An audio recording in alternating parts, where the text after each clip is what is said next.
नमस्कार, मी बागेश्री पारनेरकर आणि आपण पाहत आहात डिजिटल विवेक। आज 26 नोव्हेंबर हा दिवस आपल्या देशात संविधान दिवस म्हणून साजरा केला जातो। स्वातंत्र्य प्राप्तीनंतर लगेचच म्हणजे 29 ऑगस्ट 1947 रोजी डॉक्टर बाबासाहेब आंबेडकर यांच्या नेतृत्वाखाली भारतीय संविधानाच्या निर्मितीसाठी मसुदा समिती स्थापन झाली। या समितीने अनेक बैठका, अभ्यासपूर्ण चर्चांच्या अनेक फेऱ्यांनंतर तयार केलेल्या भारतीय संविधानाचा अंतिम मसुदा संविधान सभेने स्वीकारला, तो 26 नोव्हेंबर 1949 या दिवशी। म्हणूनच हा दिवस संविधान दिवस म्हणून साजरा केला जातो। 2015 हे वर्ष डॉक्टर बाबासाहेब आंबेडकर यांचं 125वे जयंती वर्ष होतं। घटना निर्मितीतलं त्यांचं योगदान स्मरत संविधानासंदर्भातल्या जनजागृतीसाठी हा दिवस संविधान दिवस म्हणून साजरा करण्याचा निर्णय भारत सरकारने घेतला। सरकारी पातळीवर साजरा होणारा आजचा हा 10वा संविधान दिवस। तेव्हा याच पार्श्वभूमीवर संविधानाचं महत्त्व सर्वसामान्य लोकांपर्यंत पोहोचावं, त्यांना त्याची अभेद्यता समजावी, यासाठी आज एका खास मुलाखतीचं आपण आयोजन केलंय। आणि आज आपल्याला या विषयात मार्गदर्शन करणार आहेत ज्येष्ठ विचारवंत, साप्ताहिक विवेकचे माजी संपादक, हिंदुस्तान प्रकाशन संस्थेचे विद्यमान अध्यक्ष, भारतीय संविधानाचे गाढे अभ्यासक पद्मश्री रमेशजी पतंगे। नमस्कार। नमस्कार सर, मी साप्ताहिक विवेक मध्ये खूप मनापासून स्वागत करते। पतंगे सर हे राष्ट्रीय स्वयंसेवक संघाचे ज्येष्ठ स्वयंसेवक आहेत। सामाजिक समरसता हा आणखी एक त्यांचा अधिकाराचा विषय। भारतीय संविधानाचा त्यांचा गाढा अभ्यास आहेच, पण त्याचबरोबर देशोदेशीच्या संविधानाचा तुलनात्मक अभ्यास हे सुद्धा त्यांचं वैशिष्ट्य आहे। आणि या विषयावर त्यांची आतापर्यंत अनेक पुस्तकं प्रकाशित झाली आहेत। आणि आजच्या या दिवशी त्यांच्याकडून आपण याविषयी जाणून घेणार आहोत, आपल्याला मार्गदर्शन लाभणार आहे। हे खरंच आमच्यासाठी आणि आपल्या सगळ्या प्रेक्षकांसाठी भाग्याचं आहे। तर सर, आजच्या आपल्या या महत्त्वाच्या चर्चेला आपण सुरुवात करूया। 26 नोव्हेंबर 1949 या दिवशी जे संविधानाचा मसुदा तयार झाला तो स्वीकारला गेला आणि तो लागू झाला 26 जानेवारी 1950 या दिवशी। आणि त्या दिवशी आपला देश प्रजासत्ताक झाला असं आपण म्हणतो। पण देश प्रजासत्ताक झाला म्हणजे नेमकं काय झालं, यामागचा विचार आम्हाला ऐकायचा आहे। ज्याला आपण सर्वसामान्य भाषेमध्ये लोकशाही म्हणतो, ती लोकशाही राज्यव्यवस्था 1950 सालापासून देशामध्ये अस्तित्वात आली। राज्य व्यवस्थांचे अनेक प्रकार आहेत। एक प्रकार आहे परंपरेने चालत आलेली राजेशाही असते। राजा आणि राजघराणं हे राज्य करतं। राजा मेला की त्याचा मोठा मुलगा गादीवर येणार किंवा घरातलं कोणीतरी, पत्नी, मुलगी, जशी त्यावेळची परिस्थिती असेल त्याप्रमाणे राज्य चालवण्याची जबाबदारी त्या घराण्याची राहते। याला राजेशाही म्हणतात।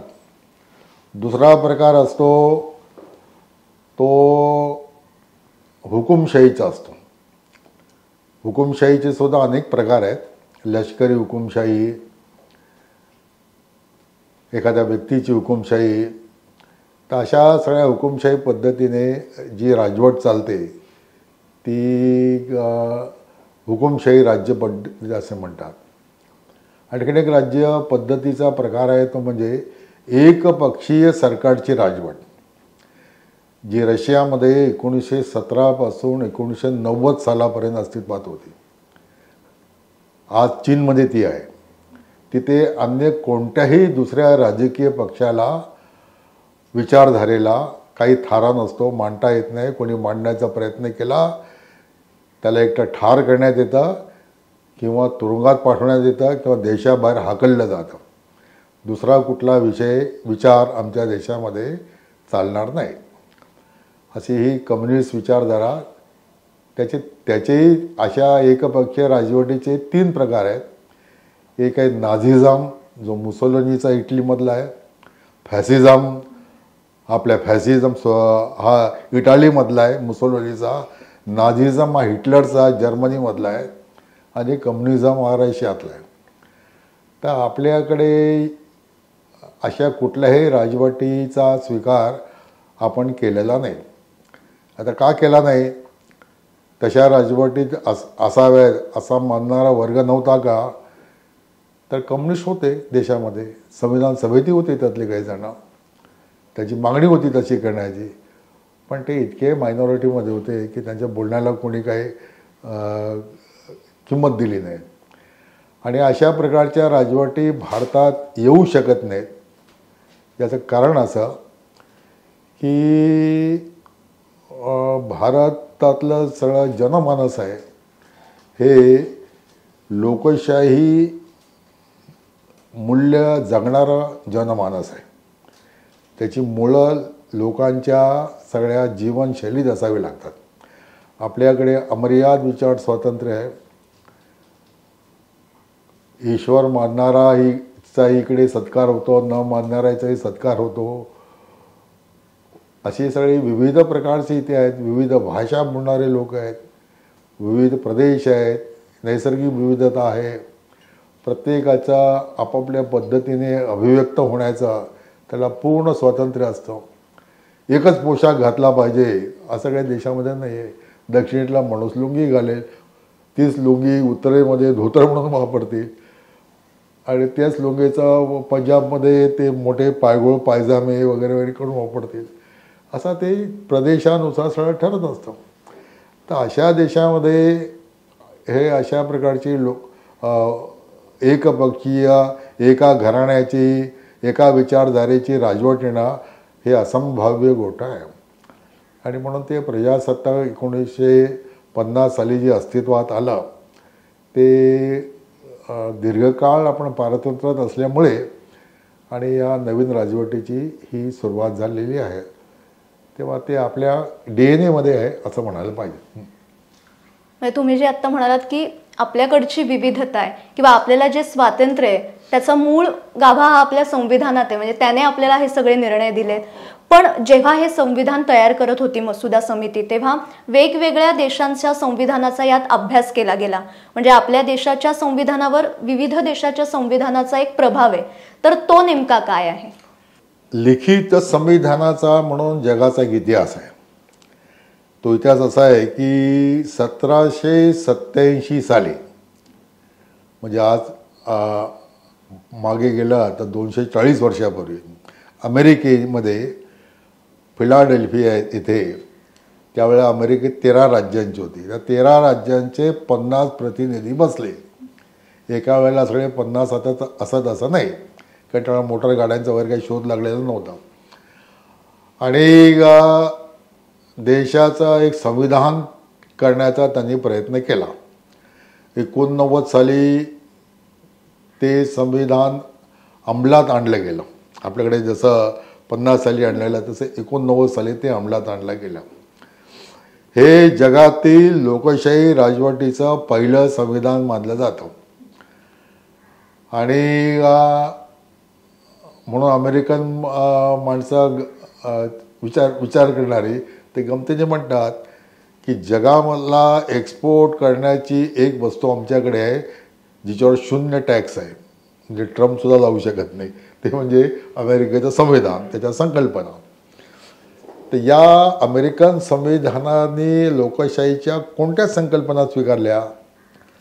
तर पहिली संकल्पना त्यांनी स्वीकारली की आमच्या देशामध्ये राजेशाही नाही चालणार किंवा राजकीय टोळक्यांची सत्ता नाही चालणार. त्याला ऑलिगार्की म्हणतात, सरदारशाहीवरती आमच्या देशात नाही चालणार. आणि आमच्या देशातला जो सर्वोच्च हा राजनेता असेल तो तळहायात तिथे राहणार नाही. त्याची तिथे राहण्याची एक मुदत ठरलेली असेल. आणि राज्यसत्ता म्हटल्यानंतर राज्यसत्तेची 3 अंग असतात. एक कायदे करण्याची शक्ती, कायद्याची अंमलबजावणी करण्याची शक्ती आणि न्यायदानाची शक्ती.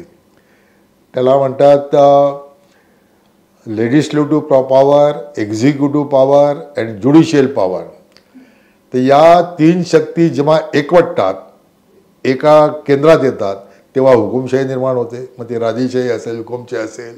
आणि या तीन शक्तीचं जेव्हा विभाजन होतं, ट्रायफर्केशन होतं आणि चेक्स अँड बॅलन्स अशा प्रकारची रचना केली जाते, तेव्हा त्याला लोकशाही म्हणतात, गणतंत्र म्हणतात. तो प्रयोग अमेरिकेने पहिल्यांदा केला. मग त्यांनी हे सेपरेशन ऑफ पॉवर केलं. जो एक्झिक्युटिव्ह चीफ आहे सरकारचा, ज्याला आपण अध्यक्ष म्हणतो अमेरिकेचा, त्याला कायदे करता येत नाहीत, त्याला न्यायदान करता येत नाही. त्याचं काम केलेल्या कायद्याची अंमलबजावणी करणं एवढंच राहतं. न्यायपालिका आहे, ती कायदे करू शकत नाही, कायद्याची अंमलबजावणी करू शकत नाही. केलेले कायदे घटनेला धरून आहेत की नाहीत, लोककल्याणकारी आहेत की नाहीत, हे ते ठरवणार, त्यांचा निर्णय आणतील. आणि त्यांची संसद जी आहे, ज्याला house of representative and Senate म्हणतात, त्या दोघांची अधिकाराची विभागणी केलेली आहे. आणि मग ते मिळून जे कायदे करतात त्याची अंमलबजावणी मंत्रिमंडळाला म्हणजे प्रेसिडेंटला करावी लागते. आणि हे कायदे योग्य आहेत की नाहीत, घटनेला धरून आहेत की नाहीत, हे न्यायालय पाहतं. त्यामुळे असे म्हणजे सत्तेचं असं त्रिभाजन झाल्यामुळे चेक्स अँड बॅलन्सच्या दृष्टीने 240 वर्ष झाली ती त्यांची राजवट उत्तम प्रकारे चालू आहे. तेव्हा असं एक मॉडेल आपल्यासमोर असल्यानंतर आपण नवीन प्रयोग करण्याची काय गरज आहे? जे चाललेलं आहे तिथली चांगले वस्तू घ्यायला काही हरकत नाही. असं अमेरिकेतनं या सगळ्या संकल्पना आपण स्वीकारल्या की अल्टिमेट पॉवर कोणाकडे राहील तर जनतेकडे राहील. ती राजघराण्याकडे किंवा एका पॉलिटिकल पार्टीकडे अशा कोणाकडे राहणार नाही. आणि सत्तेचं अंमलबजावणी कशी होईल तर असं चेक्स अँड बॅलन्स करून ती होईल. ते आपल्याकडे केलेलं आहे. आपल्याकडे संसद आहे, तिची 2 गृह आहेत, लोकसभा राज्यसभा. न्यायालय स्वतंत्र आहे. न्यायमूर्ती हा लोकसभेचा मेंबर नसतो, होऊ शकत नाही. झाला तर तो न्यायमूर्ती राहणार नाही. किंवा पंतप्रधान किती जरी पॉवरफुल झाले तरी एखाद्याची शिक्षा ते माफ नाही करू शकत. एखाद्याची फाशी कमी करण्याचे त्यांना काही अधिकार नाही, फासावा देण्याचेही अधिकार नाहीत.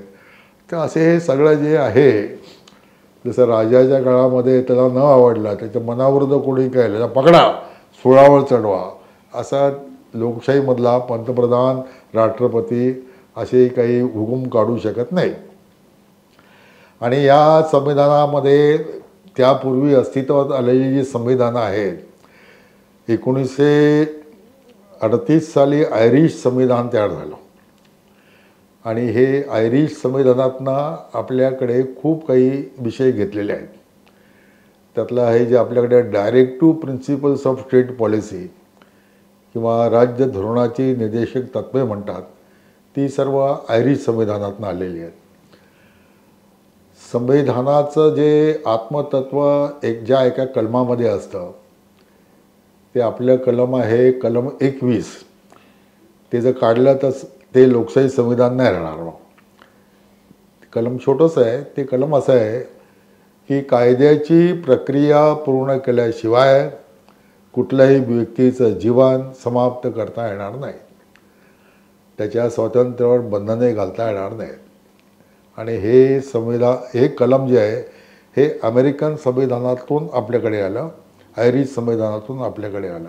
अशी जगातली तेव्हा जेव्हा संविधान झालं तेव्हा त्याच्यावर संविधान सभेतील सदस्यांनी टीका केली. बाहेरचे लोक टीका करतात वगैरे, ते त्याचा नंतर विचार करू की जे संविधान बनवण्याची जबाबदारी ज्यांच्याकडे, त्यांनी फायनल ड्राफ्ट आल्यानंतर एक जण म्हणाला की काय संविधान आहे हे, तर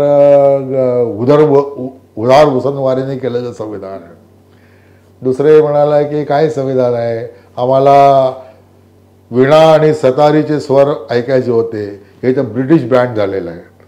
अशा प्रकारची टीका संविधान सभेतल्या सदस्यांनीच केलेली आहे. त्यावेळी जे होते सभेत त्यांनीच केली. जे संविधान निर्मितीसाठी बसलेले आहेत म्हणून त्यांच्या टीकेचं महत्त्व आहे.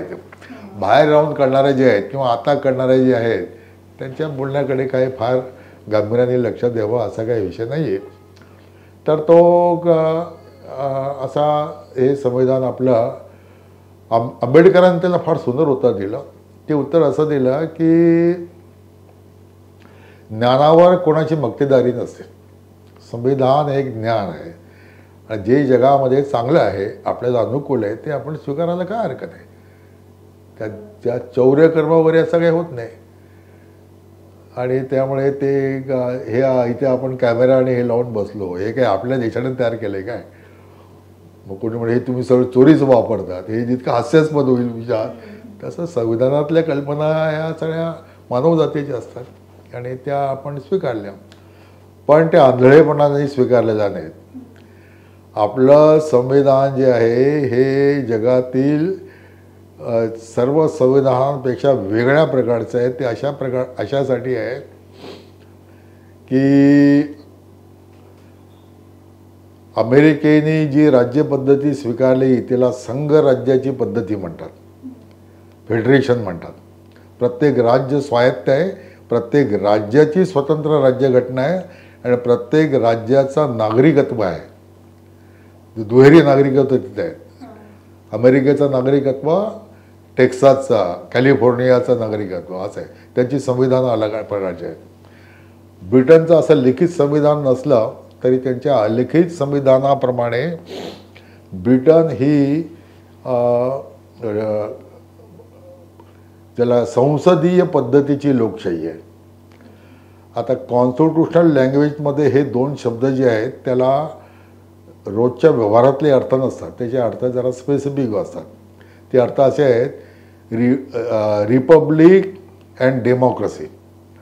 आपल्या प्रेमबलमध्ये हे दोन शब्द आहेत इंग्रजीमध्ये की आम्ही भारताचे लोक एक सार्वभौम प्रजातांत्रिक गणराज्य म्हणजे डेमोक्रॅटिक रिपब्लिक निर्माण करणार आहोत. मग थोडासा विचार करणारा विद्यार्थी असेल तो प्रश्न करतो ना की डेमोक्रेसी आणि रिपब्लिक हे काय भानगड आहे, दोन्हीमध्ये काय लोकशाही नाही आहे का. आणि संविधान हा असा कायदा आहे की तिथे एकाच अर्थाचे दोन शब्द कधी वापरले जात नाहीत. मग गोंधळ होणार कायद्याच्या इंटरप्रिटेशन करताना. मग हे काय भानगड आहे, तर ती भानगड अशी आहे की आपण ब्रिटिश पद्धतीची पार्लमेंटरी फॉर्म ऑफ डेमोक्रेसी स्वीकारली, ज्याला बहुमत मिळेल त्याचा राज्य येईल, ही ब्रिटिश पद्धती आहे. राज्याचा सर्वोच्च प्रमुख जो आहे तो अमेरिकन पद्धतीने स्वीकारला. अमेरिकन पद्धतीमध्ये राष्ट्राध्यक्ष हा डायरेक्टली तसा निवडला जात नाही, त्याला निवडणारे प्रतिनिधी निवडले जातात अगोदर, मग ते प्रतिनिधी राष्ट्रपतीचे निवडून करतात. असं ते पद्धती आहे तिथली. इनडायरेक्टली तो निवडला जातो. आपला राष्ट्रपती हा विधानसभेचे सभासद, लोकसभा राज्यसभेचे सभासद यांनाच फक्त मतदानाचा अधिकार आहे, ते त्याला निवडतात राष्ट्रपती, तोही इनडायरेक्टली निवडला जातो. त्यामुळे या दोघांचा मेळ घालण्याचा आपल्या राज्यघटनेने प्रयत्न केला, सिंथेसिस. तो याच्याविषयी घटनेविषयीचा आपल्या सर्वोत्तम पुस्तक जे समजलं जातं ते ग्रॅनविले ऑस्टिन्स आहे. ते या ऑस्टिन म्हणतात की आम्ही पाश्चात्य लोक अशा प्रकारचा समन्वयवादी विचार करू शकत नाही. आयदर धिस ऑर दॅट, दोघांचा मेळ घालून करणं हे आमच्या विचार पद्धतीत बसत नाही. ते इंडियन माइंड आहे. इंडियन माइंड असं कधी टोकाचा विचार करत नाही, हेच किंवा तेच. ते काय करतं, इथे 4 गोष्टी चांगल्या आहेत, तिथे 4 गोष्टी चांगल्या आहेत, ते सर्वांचा मिळून आपण एक नवीन फॉर्म्युला तयार करू, असा हा फॉर्म्युला इथे यांनी तयार केलेला आहे. अशा फॉर्म्युल्याची अनेक उदाहरणं त्यांनी आपल्या पुस्तकात दिलेली आहेत. पण हा विषय लक्षात घ्यायला पाहिजे की संविधान जे आहे हे जगातील संकल्पना घेऊन जरी केलेलं असलं तरी त्याची उदारभूषणवारी असं समजण्याचं काही कारण नाही आणि ते आंधळेपणाने केलेलं नाही. आपल्याला काय पाहिजे, आपल्या देशाची परिस्थिती काय आहे, त्याला योग्य काय अयोग्य काय याचा विचार करून ते सर्व केलेलं आहे. With deep thought. रेडीमेड आहे घेतलं असं नाही केलं. म्हणजे इतर अनेक देशांचा जरी प्रभाव असला तरी आपल्या देशाचं संविधान हे किती वेगळं आहे हे यातून लक्षात येतं.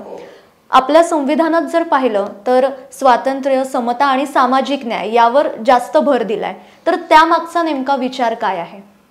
असं आहे, जगातील सगळी संविधानं म्हणजे ते अमेरिकेचं असो, कॅनडाचं असो, स्वित्झर्लंडचं असो, फ्रान्सचं असो, ऑस्ट्रेलियाचं असो, आयर्लंडचं असो, ही सर्व राजकीय संविधान आहेत. आता राजकीय संविधान म्हणजे आपल्याकडे राजकीय या शब्दाचा अर्थ शब्द उच्चारल्याबरोबर रोज जे राजकारण चालतं तसं आपल्या अशा अर्थाचा तो शब्द नाही. ते म्हणजे पॉलिटिकल ती सगळ्या कॉन्स्टिट्यूशन आहेत. म्हणजे काय की देशाची पॉलिटी कशी असावी, राज्यरचना कशी असावी, पंतप्रधान कोण होईल, त्याचे अधिकार काय, राष्ट्रपती कोण होईल, त्याचे अधिकार काय, हे त्रिभाजन जे म्हटलेलं आहे याचे कायदे काय असेल वगैरे वगैरे सगळा त्या पॉलिटीचा सगळा तपशीलवार विचार तिथे केलेला जातो. आपल्या संविधानात याचा विचार आहेच, म्हणजे तू काही त्याशिवाय संविधान उभं राहू शकत नाही. परंतु त्याच्या पलीकडे जाऊन आपल्या संविधान निर्माणकर्त्यांनी काय विषय केले, ते आपल्या देशासमोरचा स्वातंत्र्य निर्माण होत असतानाचा जे ज्वलंत प्रश्न आहेत ते 3-4 प्रकारचे प्रश्न आहेत. एक तर देशाची फाळणी झालेली आहे, सगळेच मुसलमान काय तिकडे गेलेले नाहीत, जे काही इथे राहिले ते स्वेच्छेने राहिलेले आहेत. मग त्यांना त्यांच्या धर्माप्रमाणे वागणुकीचं स्वातंत्र्य कितपत देता येईल आपल्याला, हा विषय अमेरिकन, स्वित्झर्लंड वगैरे या देशापुढे कधी निर्माण झाला, तो आपल्या पुढचा स्पेसिफिक प्रश्न आहे. आपला समाज हा जातीपातीत विभागलेला आहे, जातीची उतरंड आहे, अस्पृश्यता आहे. या पलीकडे शेकडो वर्षांपासून जंगलदऱ्यात राहणारा समाज आहे, ज्याला आदिवासी म्हटलं जातं, वनवासी म्हटलं जातं, किंवा संवैधानिक भाषेचा जनजाती असा प्रकारचा शब्द अशा सगळ्या आहेत. या सर्वांचं राष्ट्रीय ऐक्य निर्माण झाल्याशिवाय देश उभा राहणार नाही. आणि म्हणून ते राष्ट्रीय ऐक्यामध्ये ज्या ज्या काही बाधक गोष्टी ठरू शकतात त्या संविधानिक कायद्याने त्याला कसा प्रतिबंध करता येईल याचा विचार आपल्या संविधान निर्माण करताना केला.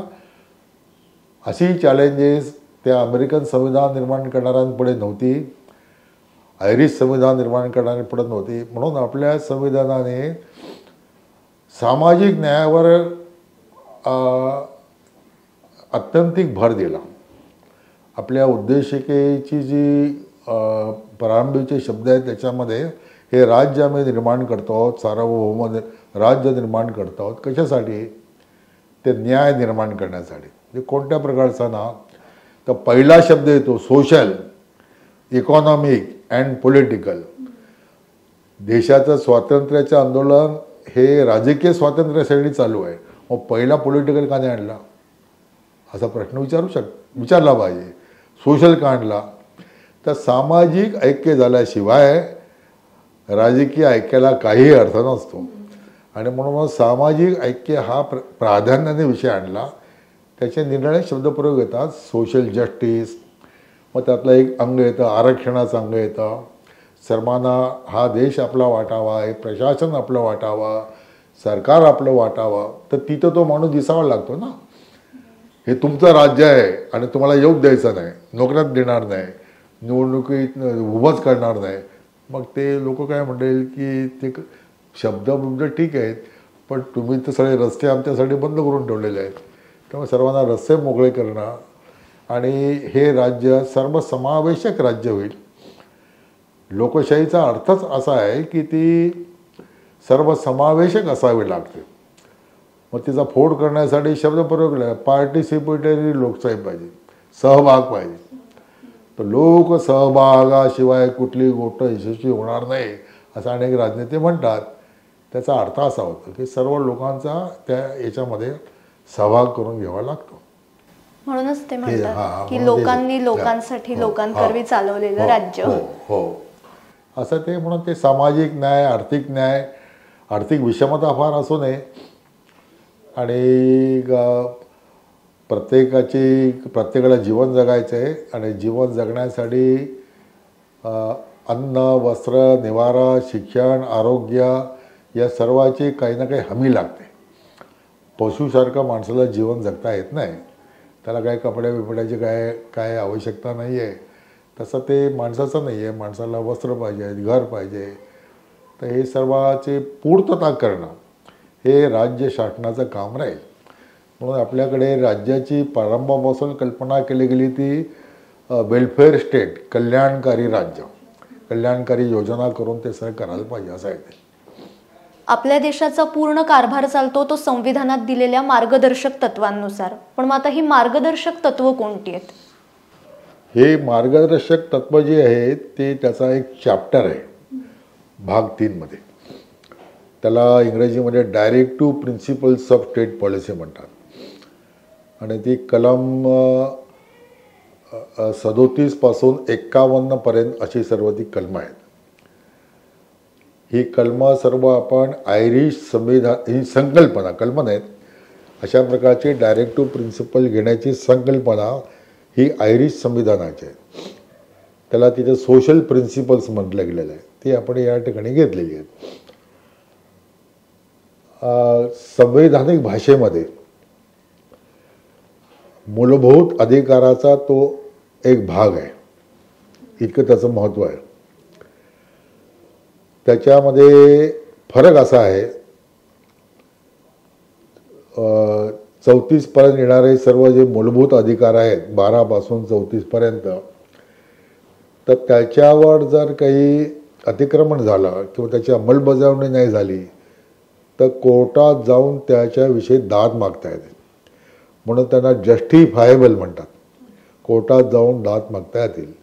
डायरेक्टिव्ह प्रिन्सिपलचे अधिकार असे आहेत की त्याच्या अंमलबजावणी झाली नाही तर कोर्टात जाऊन त्याची दाद मागता येत नाही. म्हणजे मागितले तर त्याचा काही उपयोग नाही. न्यायालय म्हणणार की घटनेने आम्हाला त्याच्याविषयी काही अधिकार दिलेले नाही आहेत, तर आम्ही याच्याविषयी काही निर्णय नाही करू शकत, हे आमच्या क्षेत्रातला विषय नाही आहे असं म्हणून ते त्याच्याविषयी काही निर्णय देणार नाहीत.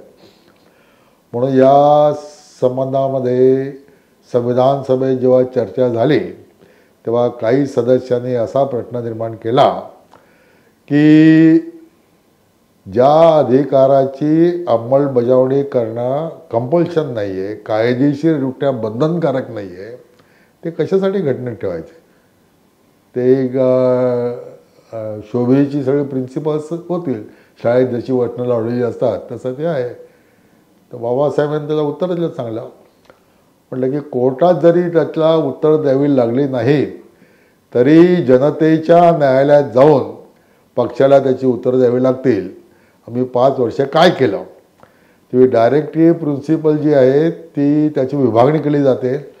त्यातली काही गांधीवादी विचारावरचे आधारित आहेत, काही प्रिन्सिपल जी आहे ती समाजवादी विचारावर आधारित आहेत, काही ही थोडी ज्याला आदर्शवादी म्हणता येतील, सैद्धांतिक आहेत असं त्याचं वर्णन करावं. अशा प्रकारे त्याची वर्गवारी केली जाते. आणि त्यामध्ये अनेक विषय येतात. महिलांचं संरक्षण केलं पाहिजे, त्यांना प्रसूतीच्या काळामध्ये त्यांना विशेष अशा प्रकारच्या सोयी दिल्या पाहिजेत, मुलांना कामाला लावता कामा नये, पर्यावरणाचं रक्षण केलं पाहिजे, समान नागरी कायदा निर्माण केला पाहिजे ज्याची अंमलबजावणी अजून झालेली नाही, आणि गोहत्या बंदी केली पाहिजे. हे डायरेक्टिव्ह प्रिन्सिपलमध्येच आहेत. तेव्हा या डायरेक्टिव्ह प्रिन्सिपलचे असे सर्व विषय जे आहेत हे अंमलबजावणीचे विषय आहेत. त्याचं महत्त्व असं आहे की पक्षाची राजकीय विचारधारा कोणतीही असली, आर्थिक विचारधारा कोणतीही असली तरी त्याला सत्तेवर आल्यानंतर घटनेने घालून दिलेल्या नियमाप्रमाणे राज्य करावं लागतं. आणि मग त्याला हे जनहिताच्या योजना सतत करणं हे आवश्यक ठरतं. आज प्रत्येक पक्ष जो आहे तो निवडणुकी आली की विकासाच्या गोष्टी करतो. आम्ही सत्तेवर आला तर एवढा विकास करू, तेवढं हे करू, एवढी रस्सी बांधणी करू, एवढा लाख नोकऱ्या देऊ वगैरे वगैरे हे सर्व बाबासाहेबांनी म्हटल्याप्रमाणे सत्ताधारी पक्षांना आणि सत्तेवर जाऊ इच्छिणाऱ्या पक्षांना हे जनतेच्या कोर्टामध्ये त्याची उत्तर द्यावी लागतात. तशी इतकं त्याचं महत्त्व आहे direct to principles of state policies. संविधानाबाबतीत बऱ्याचदा असं होतं ह्या सगळ्या गोष्टी आपण वाचतो पण नेमकं त्याच्या मागचा अर्थ काय हे समजत नाही. ते आत्ता या चर्चेतून उलगडतंय. अजून एक महत्त्वाचा प्रश्न विचारते की बऱ्याचदा न्यायपालिकेचा आदेश अंतिम की संविधान अंतिम असा वाद अधूनमधून उफाळून येतो. मध्यंतरी सुद्धा हा वाद नव्याने सुरू झाला होता. यामुळे नागरिकांमध्ये गोंधळ निर्माण होतो, त्यांची दिशाभूल होते. तर त्याविषयी काय सांगाल? म्हणजे संविधान सर्वोपरी की न्यायपालिका? नाही, त्याच्यामध्ये आणखीन त्या प्रश्नाचे मध्ये काय झालं की संविधान हा विषय नंतर येतो. प्रश्न येतो तो आपली जी पार्लमेंट आहे, संसद आहे, ही संसद श्रेष्ठ की न्यायपालिका श्रेष्ठ हा मूळ ह्याचा म्हणजे वादाचा विषय तिथे सुरू होतो. संविधान नंतर येतं त्याच्यामध्ये. आणि तो विषय असा येतो की सरकार जेव्हा पंडित नेहरूंचं सरकार आलं ते 17 वर्षे होतं आणि डायरेक्ट टू प्रिन्सिपल्समधल्या आणि काही कलमांचा अंमलबजावणी त्यांनी सुरू केली. त्या अंमलबजावणीमध्ये जमीनदारी नष्ट करणं आणि ज्यांच्याकडे अतिरिक्त जमीन आहे, अफाट जमीन आहे आणि काही काहीच नाही, ते बिचारे पिढ्यानपिढ्या त्या शेतावर राबतात, ते कसेल त्याची जमीन, असे काही तिकडे इकडे कायदे झाले. मग त्यावरून कोर्टामध्ये केसेस झाल्या, सुप्रीम कोर्टामध्ये, की आम्हाला जो मूलभूत अधिकार दिलेला आहे संपत्तीचा त्याच्यावर हे सगळ्या कायदे गदा आणतात. आणि मग कोर्टाने हे सगळ्या सुधारणा रद्द करण्याचा सपाटा लावला. मग ते तिथून मग संघर्षाची बीजं सुरू झाली. आणि अशा प्रकारचा संघर्ष भविष्यात होणार हे घटना तज्ज्ञ जे आहेत घटना समितीतील डॉक्टर बाबासाहेब आहेत, वल्लभभाई पटेल आहेत, टी कृष्णमाचारी आहेत, असे त्यांनी त्याचं भाकीती केलं होतं. ते असं केलं होतं की संसदेत जाणारे हे लोकांनी निवडून दिलेले असतात. जे लोक आपल्या सार्वभौमत्वाचे प्रतिनिधी म्हणून त्यांना संसदेत पाठवतात. मग ती सार्वभौम आहे त्या अर्थाने. लोकशाहीत लोक सार्वभौम, त्यांचे प्रतिनिधी म्हणजे लोकसभा ती सार्वभौम आहे. लोकसभेचा कायदा सार्वभौम कायदा आहे.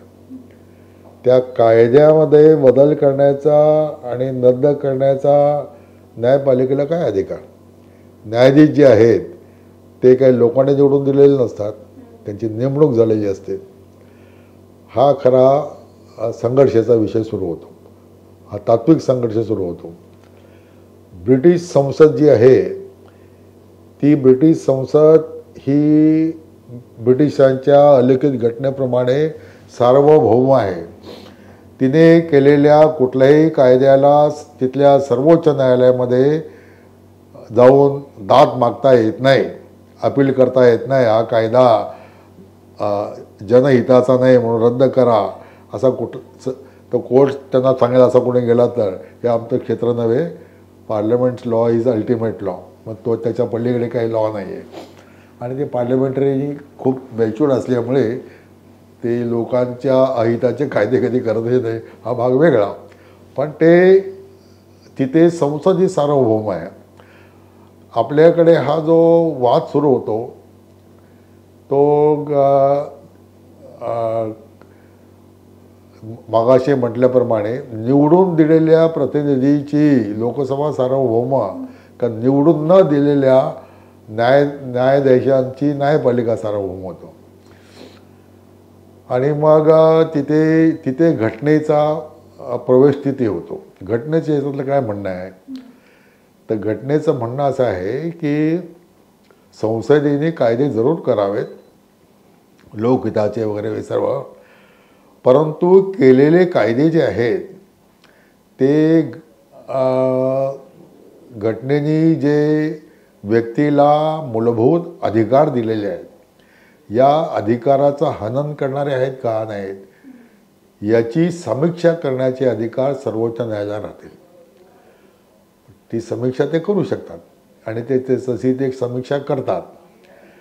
त्यामुळे हा थोडा कसा विषय होतो, हा कायद्याचा विषय आणि कायद्याची भाषा किचकट असल्यामुळे समजण्यासाठी सुद्धा किचकट विषय असतो. तर अशा आपल्याकडे संवैधानिक केसेस जे चाललेले आहेत त्याच्यावर अनेक पुस्तकं आहेत. एक अतिशय सुंदर पुस्तक आहे 10 केसेस दॅट चेंज इंडिया, हे झिया मोदींचं पुस्तक आहे. हा जो प्रश्न आला ना, या प्रश्नावर संबंधामध्ये म्हणजे संसद आणि न्यायपालिका यातल्या टकरावाचे जे खटले झालेले आहेत ते 10 खटले, खूप खटले आहेत, पण त्यांनी 50-60 खटले आहेत. त्यांना त्या पुस्तक ज्यांनी लिहिलं ते घटनातज्ञ आहेत मोठे, त्यांना 10 निवडावेत असं वाटलं म्हणून त्यांनी 10 निवडले. ते 10च आहेत असं त्याचा अर्थ नाही.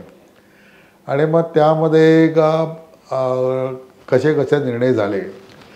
यातला सर्वाधिक महत्त्वाचा खटला जो मानला जातो तो Keshavananda Bharati versus state of Kerala हा खटला मानला जातो. या संदर्भातला हा जो प्रश्न आहे ना, काय श्रेष्ठ आहे, आणि त्यामध्ये प्रश्न त्याच्या अगोदरच्या निर्णयामध्ये असा आला, ती एक गोलकनाथ केस झाली आणि त्या गोलकनाथ केसमध्ये न्यायमूर्तींनी निर्णय दिला की संसदेला आणि मूलभूत अधिकारामध्ये फेरबदल करण्याचे अधिकार आहेत. हा निर्णय दिला. तो केशवानंद भारती खटल्यामध्ये न्यायमूर्तींनी सर्वोच्च न्यायालयाने निर्णय असा दिला की संसदेला घटनेमध्ये फेरबदल करण्याचे अधिकार आहेत, ते घटनेने दिलेले आहेत. परंतु घटनेने आम्हाला अधिकार जो दिला आहे की तुम्ही केलेले कायदे योग्य आहेत की अयोग्य आहेत हे तपासण्याचा अधिकार आम्हाला देखील आहे. म्हणजे तुम्ही पण जिंकलात, आम्ही पण जिंकलो असा त्याचा अर्थ झाला. पण तुम्ही कायदे करा, ते तुमचं कायदे करण्याच्या स्वातंत्र्यावर आम्ही काही बंधनं नाही, घटनात्मक दृष्ट्या आम्ही काही बंधनं घालू शकत नाही. परंतु घटनेने आमच्यावर जे दायित्व दिलेलं आहे की जो कायदा केलेला आहे तो योग्य आहे की नाही अयोग्य आहे, म्हणजे योग्य अयोग्य म्हणजे घटनेच्या संदर्भात योग्य आहे की नाही अयोग्य आहे याचा तुम्ही निर्णय करा. आणि मग त्या निर्णयात त्यांनी म्हटलं की असे कायदे की जरी केले तरी घटनेची मूलभूत चौकट तुम्हाला बदलता येणार नाही संसदेला. मग मूलभूत चौकट काय, तर basic structure of the constitution. ते बेसिक स्ट्रक्चर काय ते ज्या ज्या वेळेला केसेस येतील त्यावेळेला आम्ही ठरवू. त्यावेळेला त्यांनी डिसाईड केला नाही. डिसाईड करण्याचे अधिकार त्यांनी आपल्याकडे सर्वोच्च न्यायालयाने ठेवले. हाही विषय जे आहेत ते विशिष्ट स्तरावर म्हणजे घटना तज्ज्ञांच्या स्तरावर, सामान्य माणसांच्या स्तरावर त्याची चर्चा फारशी होऊ शकत नाही, कारण हे किचकट विषय आहेत, समजायला फार अवघड विषय आहेत आणि काही आपल्या येण्यासारखी कोणी बडबड केली तर त्याला काही अर्थ नसतो. पण ते असे जे एक घटनेचं ज्ञान असणार आहे त्यांच्यामध्ये हे या सगळ्या विषयाच्या संबंधामध्ये चर्चा चालू असतात, लिखाण चालू असतात. केशवानंद भारती केसमध्ये सर्वोच्च न्यायालयाने अधिक्षेप करून आपल्याकडे नको असलेले अधिकार घेतले असं म्हणणारा सुद्धा एक गट आहे. दुसरा गट असा आहे की the judgement that saved the Indian democracy, भारतीय लोकशाहीचं रक्षण करणारी जजमेंट, असे दुसरं मत आहे. ही घटनातज्ञ म्हणजे टॉपच्या घटनातज्ञांची मतं आहेत. तेव्हा हे असं चालायचं. हे डिस्कशन जे आहे हे जोपर्यंत असं लाईव्ह चालू राहील तोपर्यंत आपली लोकशाही ठीक राहील, उत्तम राहील. हा अजून एक प्रश्न विचारते, म्हणजे गेल्या अनेक वर्षांपासून म्हणजे काही वर्षातला हा ट्रेंड आहे, त्याला आपण राजकीय स्टंटबाजी म्हणू. हातात संविधानाचं पुस्तक घ्यायचं आणि संविधान बदलणारे अशा पद्धतीचा एक ट्रेंड जो आहे, एक प्रचार केला जातो. आता यामुळे लोकांमध्ये अनेक प्रश्न निर्माण होतात, लोक पण संभ्रमात पडतात. पण हाच मूळ प्रश्न आहे की आपलं जे संविधान आहे ते अपरिवर्तनीय आहे, त्यात बदल करता येतो की त्यात सुधारणा करता येतात. तर या शंकांचं निरसन करावं.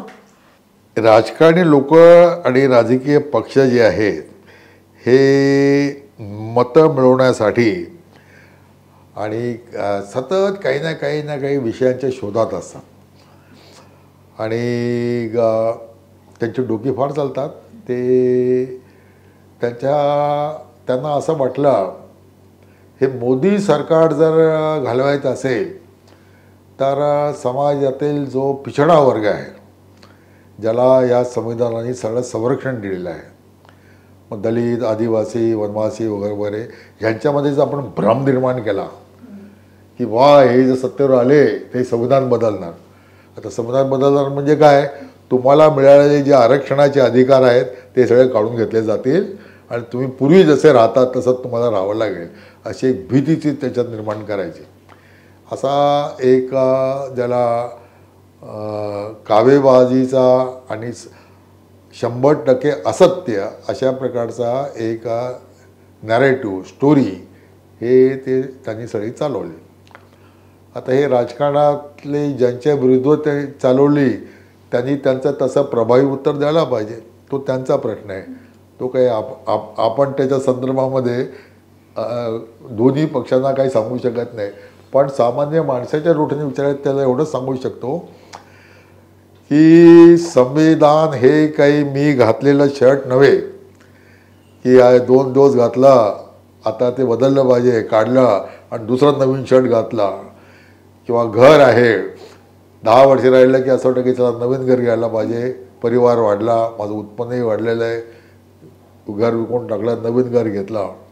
तसं 10 वर्ष झाली संविधानाला, चला बदललं पाहिजे, असाही संविधानाचा विषय नसतो. संविधान ही दीर्घकाळ अस्तित्वात राहणारी कृती असते. हे माझं मत नाही, हे संविधानातील अगदी उच्च तज्ज्ञ जे असतात त्यांचं हे मत आहे. ते अमेरिकन संविधानासंबंधितले जे एक्सपर्ट आहेत त्यांची मतं आहेत ते. आता अमेरिकन संविधानाला 240 वर्षाहून अधिक वय झालेलं आहे. या आयर्लंडच्या संविधानाला सुद्धा 38 साली त्याची अंमलबजावणी सुरू झाली, म्हणजे थोडा काही त्याच्यात फेरफार झाला. ते आता किती वर्ष झाले त्याला, म्हणजे 100च्या पुढे जवळपास ते जायला लागलेलं आहे. ते संविधान हे असं मनात येईल सरकार बदललं, दुसरा पक्षाला बदल, असं काही होत नसतं. असं करू शकत नाही कोण. संविधानामध्ये बदल करणं म्हणजे हे संविधान सगळं जे आहे हे गुंडाळून ठेवायचं, स्क्रॅप करायचं आणि नवीन संविधान अस्तित्वात आणायचं. ते 2 प्रकारची परिस्थिती निर्माण झाली तर ते शक्य आहे. पहिली परिस्थिती अशी की परक्या देशाचं आपल्या देशावर आक्रमण झालं पाहिजे, त्यांनी सत्ता आपल्या हातात घेतली पाहिजे, मग ज्या संविधानाच्या माध्यमातून आपली सत्ता चालत होती ते गेलं खड्ड्यात, आपोआप झालं. किंवा लोकांनी उठाव करून, आंदोलन करून आणि सगळं संविधान गुंडाळून ठेवून लोकक्रांती केली पाहिजे, जी बांगलादेशामध्ये जो प्रयोग झाला. तर हे दोन्ही प्रयोग जे आहेत हे आपल्या देशामध्ये होणं अशक्य कुठेतली गोष्ट आहे. त्यामुळे ते संविधान, त्यामुळे हे काही संविधान बदलत येणार नाही. तिसरा प्रकार संविधान गुंडाळून ठेवण्याचा आहे तो असा की राज्य हे लोकांना कसं समजतं, तर राज्य हे अस्तित्वात आहे, सरकार अस्तित्वात आहे, हे रस्त्यावरच्या पोलिसामुळे समजतं. तो दंडुका घेऊन उभा असतो ना, बंदूक असं नसो, पण तो त्याची एक भीती असते. ती भीती त्या माणसाची नसते, ती राज्यशक्तीची असते, कारण हा त्या राज्यशक्तीचं प्रतिनिधित्व करणार आहे. हे त्याला राज्याची पोलीस पॉवर म्हणतात. आणि ही अशी पोलीस पॉवर कुठल्या संस्थेकडे नसते. आपली विवेक संस्था आहे, विवेककडे असली पोलीस पॉवर नाही. शिक्षण संस्था आहे, ते नियम करते, पण त्यांच्याकडे असली पोलीस पॉवर काही नसते, ती राज्य यंत्रणेकडे असते. ही पोलीस पॉवर राबवणारी जी अंग आहेत त्याच्यामध्ये एक सैन्य दल आहे, पोलीस दल आहे, निमलष्करी दल आहेत, गुप्तहेर यंत्रणा आहेत. यापैकी कोणाच्या तरी डोक्यामध्ये हा जो विषय आला की सत्ता आपण हडप केली पाहिजे, काबीज केली पाहिजे. आणि मग सत्ता काबीज करायची असेल तर सत्तेची केंद्र ताब्यात घ्यावी लागतात. संसद ताब्यात घ्या, आकाशवाणी ताब्यात घ्या, दूरदर्शन केंद्र ताब्यात घ्या, रिझर्व्ह बँक ताब्यात घ्या, सगळ्या नियंत्रण करणारी यंत्रणा आहेत त्या ताब्यात घ्या. त्याच्यात नीट आखणी करून कट करून ते सगळं करावं लागतं. हे छोट्या देशात संभव असतं. आफ्रिकेतल्या अनेक देशामध्ये एकदम इझिली ते होतं. भारतासारख्या अति विस्तृत वापाट देशामध्ये या प्रकारच्या कट कारस्थान करून सत्ता हातामध्ये घेणं हे हास्यास्पद अशा असंभाव्य गोष्ट आहे. समजा पंजाबात कोणी प्रयत्न केला तर महाराष्ट्र राजस्थानमधले लोक खवळून उठतील आणि आपले लोक तिकडे पाठवतील सगळं बंद करून टाका म्हणून करण्यासाठी. तुम्हाला कोण दिला देश हे करण्याचा अधिकार, असं ते सगळं. त्यामुळे कुठला आणि आपले सेनाधिकारी जे आहेत हे आजपर्यंत तरी आपल्या घटनेशी आणि सिव्हिल गव्हर्नमेंट जे आहेत त्याच्याशी एकनिष्ठ राहणारे आहेत. ते अशा आपले लक्ष्मण रेषा ओलांडून आणि पलीकडे जाणार नाहीत. जे पाकिस्तानमध्ये होतं की पाकिस्तानमधला पंतप्रधान हा लोकांनी निवडून दिलेला जरी असला, त्याला विंडो ड्रेसिंग म्हणतात, तरी त्याला लष्कराचं सँक्शन लागतं. की जसं म्हणतात ना, या घरचा मी मालक आहे, बोर्ड लिहिलेला आहे, असं सांगायला माझ्या बायकोची परवानगी आहे. तसं आहे ते. मी या देशाचा पंतप्रधान आहे, लोकनियुक्त आहे, असं फील्ड मार्शल मुनीर यांची मला सांगण्याची अनुमती आहे. ही लोकशाहीची थट्टा झाली. तर तशा प्रकारचा प्रयोग आपल्याकडे होणार नाही. म्हणून सर्वसामान्य लोकांनी हे लाल संविधान घेऊन फिरणारे, मोर्चे काढणारे, अमुक तमुक आणि त्यांची मजा घ्यावी. कारण ते लोकशाहीत असे सगळे तमाशे चालूच असतात. त्याची मजा त्यांच्या कुठल्याही विषयाच्या मागे अजिबात जाता कामा नये. कोणीही संविधान बदलू शकत नाही. भाजपचे मागच्या ते 400 म्हणाले, 500 खासदार झाले तरी ते संविधान बदलू शकत नाही. कारण त्यांनी तसा काही प्रयत्न केला तर ते सर्वोच्च न्यायालयात जाणार आणि सर्वोच्च न्यायालय 4 दिवसामध्ये निकाल देतील की हा सगळा कायदा जो आहे हा घटनाबाह्य कायदा आहे आणि तो नाही चालणार. आणि तो जनता स्वीकारणार नाही. सरकारची जी बाकी अंग आहेत ती स्वीकारणार नाहीत. तेव्हा हे सगळे स्टंटबाजी सगळी जी चाललेली असते ती त्यांना राजकीय लोकांना त्यांच्या पद्धतीने करू द्यावी. आपण घाबरण्याचं कारण नाही. लोकांच्या मनात जे प्रश्न लोकांनी त्याच्या नादी लागू नये अजिबात. त्यांना प्रश्न विचारायला लोकांनी शिकलं पाहिजे. पण संविधान बदलणार आहेत म्हणजे काय करणार आहेत सांगा ना जरा. त्यांनी काही ते संसद भंग करणार आहेत का, सर्वोच्च न्यायालय भंग करणार आहेत का, आदेश काढून न्यायमूर्तींना अटक करून तुरुंगात टाकणार आहेत का, काय करणार आहेत. ते नुसतं असं संविधान बचाव याला काही अर्थ नाही ना. काय लोकांनीच जागृत होऊन प्रश्न विचारायला पाहिजे. खरं तुम्ही काय करणार, आरक्षण रद्द करणार आहेत का, असा त्यांचा कुठला कायदा त्यांनी आणला आहे का, दाखवा आम्हाला कुठला कायदा आहे तो. कोणाचं भाषण आहे का तसं, पॉलिसी स्टेटमेंट म्हणून. मोदींनी पॉलिसी स्टेटमेंट म्हणून असं भाषण केलं आहे का, दाखवा. अमित शहाने केलं आहे का, दाखवा. तो काची तोंड बंद होतील ना विषयाने. नाही ऐसा नाही. उनका हेतू आहे तो तुमच्या मनातलं तुला कसं काय कळेल, तुझ्याकडे जादू आहे काय. हां बरोबर. असं काउंटर क्वेश्चन करायला लोकांना शिकवलं पाहिजे. संविधान साक्षर झाले पाहिजे. दुसऱ्या बाबतीमध्ये संविधान नीट समजून घ्यायला पाहिजे आणि त्याची संविधानामध्ये काय याचा सुधारणा करता येतात. आणि संविधानासंबंधीचा संविधान जे विशेषज्ञ आहेत ज्यांचं वाचून मला हे सगळं काही ज्ञान प्राप्त झालं ते असं सांगतात की कुठलाही कायदा हा स्थितिवादी नसतो.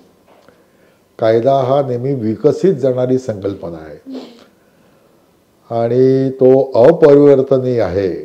असं समजण्याचं काही कारण नाही. आणि मग कायदा मग तो संसदेचा कॉन्स्टिट्युशनल लॉ म्हणून असो किंवा पार्लमेंटने केलेले कायदे असो, हे काही अपरिवर्तनीय स्टॅटिक असे त्याचं स्वरूप नसतं. त्याच्यामध्ये तो ग्रो होतो म्हणजे काय, तो कायदा एक केलेला आहे, तो हळूहळू विकसित होऊन आणि 25 वर्षापूर्वी त्याची जी स्थिती असेल ती आज राहणार नाही, 50 वर्षांनी ती बदलली असेल. त्याचं अप्रतिम उदाहरण जे आहे ते आपल्या राज्यघटनेचं कलम 21, ज्याचा मी मागाशी उल्लेख केला. तर या 21 कलम जे आहे, जेव्हा ते अस्तित्वात आला तेव्हा ते एवढंच म्हणत होतं की कायद्याची प्रक्रिया पूर्ण केल्याशिवाय जीवन समाप्त करता येणार नाही, व्यक्तीच्या स्वातंत्र्यावर बंधने घालता येणार नाहीत, अशा प्रकारचं ते कलम आहे. आज या कलमाचा विस्तार होता विकसन होता या कलमातून सर्वोच्च न्यायालयाने राज्यघटनेत नमूद नसलेले 32 मौलिक अधिकार लोकांना दिलेले आहेत.